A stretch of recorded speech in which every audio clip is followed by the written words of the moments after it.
Allahu Allahu Allahu Allahu Allah. Bismillahirrahmanirrahim. Assalamualaikum warahmatullahi ta'ala wabarakatuh. Dakwah adalah cinta. Cinta meminta segalanya dari Anda. Ketika berbicara tentang waktu, dalam surat Al-Asr, Allah Ta'ala membidik 3 amalan utama. Amanu, iman, wa amilus shalihat, amal soleh, wa tawasaw bil haq, wa tawasaw bis sabr, dakwah. Ilmu dan amal menyempurnakan diri sendiri, sementara dakwah menyempurnakan orang lain. Jangan katakan waktu Anda sibuk luar biasa jika masih fokus ke diri sendiri. Jangan juga katakan Anda sudah capek luar biasa jika Anda masih fokus ke diri sendiri. Karena kesibukan yang sesungguhnya adalah ketika Anda masuk ke dunia dakwah, ketika Anda berpikir bagaimana mengajak manusia untuk sama-sama mencintai Allah sama seperti Anda mencintainya. Perhatikan hidup baginda Nabi Shallallahu Alaihi Wasallam. Rasulullah SAW sudah settle dengan hidupnya di umur yang masih sangat muda. Kapan perjuangan Rasulullah bermula? Ketika beliau mulai berdakwah. Air mata menetes, bahkan darah tertumpah hanya demi satu kata, dakwah. Sampai menutup usia, baginda masih menyisakan banyak belahan bumi yang belum tersentuh oleh dakwah. Inilah kerja dakwah. Bahkan dakwah tidak akan pernah selesai sampai kematian datang.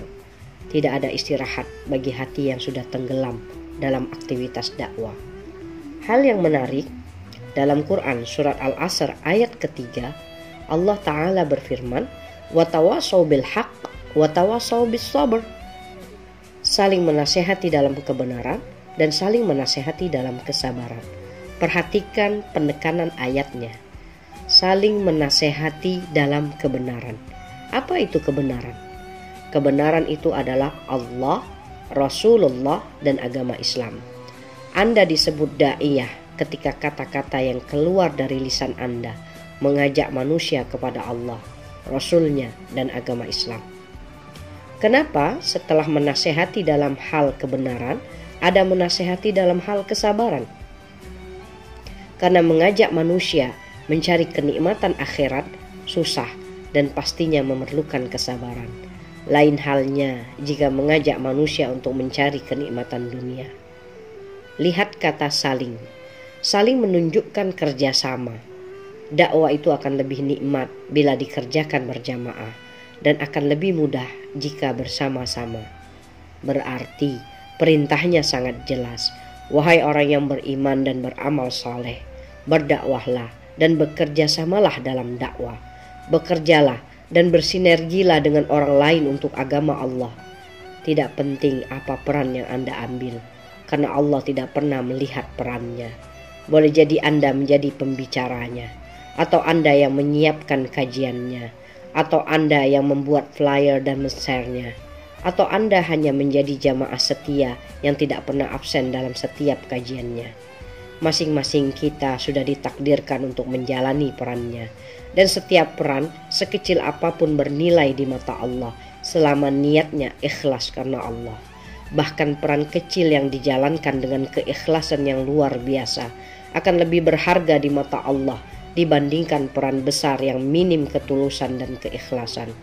Bahkan surat Yasin hanya mengisahkan dakwah seorang pemuda kampung yang bergegas-gegas lari ke kota hanya ingin kaumnya mendengar dakwah Nabi dan Rasul.